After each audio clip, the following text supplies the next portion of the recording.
Kathy is driving 80 miles per hour to the Bel Air hotel and she's ready to kill somebody. Kathy's pissed that Brian is holding her top man Richard at gunpoint.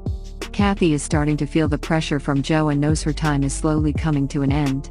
Kathy looks in her rear view mirror and sees highway patrol behind her. Kathy pulls over and says, "Fuck. What the hell does he want?"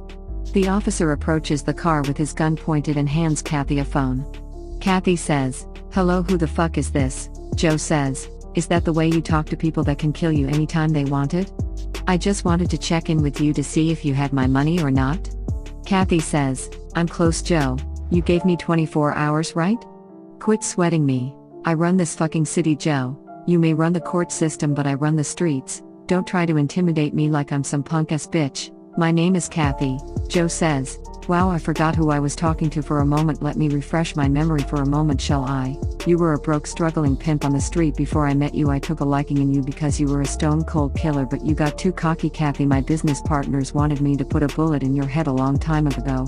I decided to give you chance after chance, but you became more sloppy. I'm not the only person that noticed the change in you, Kathy. Your right-hand man Richard has said the same thing. Why do you think he's working with your old hoe Tamar?" Kathy says, "What the fuck are you talking about, Joe? Richard is my most loyal man. He's been with me since day one and he'll never turn on me." Joe says, "You've lost your power, Kathy, and your crown is about to be taken very soon. Richard and Tamar have been working together this entire time. How the fuck do you think Tamar knew so much coming out of jail? You did a lot of this for Tamar and she used you, Kathy, to bad for you. Your first mistake will be your last mistake, Kathy. Hand the phone back to my deputy." Kathy hands the phone back to the officer and Joe says, "Put this on speakerphone, son. I want you to point your gun at Kathy." The officer complies. "Then I want you to cock it back." The officer complies. "Now I want you to pull the trigger, son. Shoot and kill that bitch." The officer tries to pull the trigger, but Kathy throws a knife at the officer's neck. It's a direct hit and the officer's dead body drops to the floor. Kathy gets on the phone and says, "You must have forgot who I was, Joe.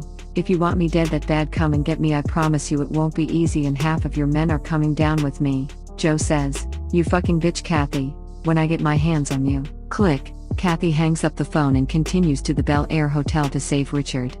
Tamar didn't trust Richard leaving to meet up with Kathy. Something in Tamar's soul knew Kathy would be able to sniff out the lies and would probably kill Richard on the spot. Tamar has been following Richard ever since he left the hotel.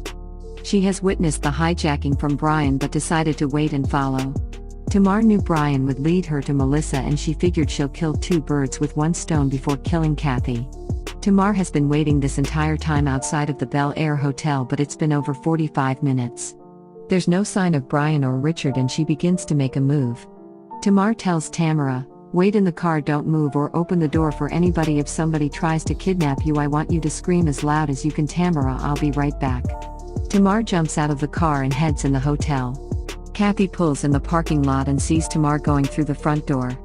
"I know this bitch doesn't think she can walk the street after what she just pulled. I'm about to shoot this bitch in the face." Kathy parks the car and hops out.